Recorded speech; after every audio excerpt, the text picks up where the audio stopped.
আগামী ৪ঠা মে থেকে প্রথমবারের মতো শুরু হতে যাচ্ছে বিলোনিয়া ওরিয়েন্টাল ক্লাব পরিচালিত বৈশাখী মেলা, যা চলবে ৭ই মে পর্যন্ত। আয়োজিত মেলার উদ্বোধন করবেন যুব ও ক্রীড়া বিষয়ক দপ্তরের মন্ত্রী টিঙ্কু রায় এবং সমবায় মন্ত্রী শুক্লাচরণ নোয়াদিয়া। এছাড়াও ৪ দিন ব্যাপী এই অনুষ্ঠানে থাকছে বিভিন্ন ধরনের সাংস্কৃতিক অনুষ্ঠান, থাকবে বিভিন্ন সরকারি এবং বেসরকারি দপ্তরের প্রদর্শনী। এই বৈশাখী মেলাকে ঘিরে কচি কাচাদের উৎসাহ দিতে আয়োজন করা হয়েছে নাচ, গান, আবৃত্তি, বসে আঁকো প্রতিযোগিতা সহ অন্যান্য বিভিন্ন ধরনের অনুষ্ঠানের। ক্লাবগৃহে এক সাংবাদিক সম্মেলনের মাধ্যমে বৈশাখী মেলা নিয়ে বিস্তারিত তুলে ধরেন বিলোনিয়া পুর পরিষদের চেয়ারপারসন নিখিল চন্দ্র গুপ সহ ক্লাব কর্তৃপক্ষ।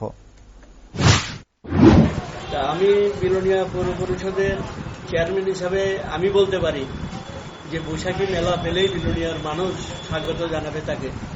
কারণ যেখানে বিলোনিয়া মেলা বসে দল মত নির্বিশেষে, জাতি ভেদাভেদ ভুলে সকলেই মেলাতে আসে আনন্দ উপভোগ করার জন্য। এখানে সকলেই সাংস্কৃতিক অনুষ্ঠান এবং অন্যান্য যে সরকারি স্টলগুলি থাকবে সেগুলি দেখার জন্য মানুষ আসবে। এছাড়া বিভিন্ন ধরনের মানুষ মেলাতে তাদের সবার সঙ্গে দেখা হবে, কথা বলবে, নাচ গান অনুষ্ঠান একসঙ্গে উপভোগ করবে। এই বৈশাখী মেলার আনন্দ এক সময় বিলোনিয়াতে খুব ছিল। আজকাল হয়তো পয়লা বৈশাখ আমরা জানি কালীবাড়িতে সেদিন মানুষ নিজের থেকেই আসে, আর অন্যান্য জায়গায় সেখানেও মেলা হয়।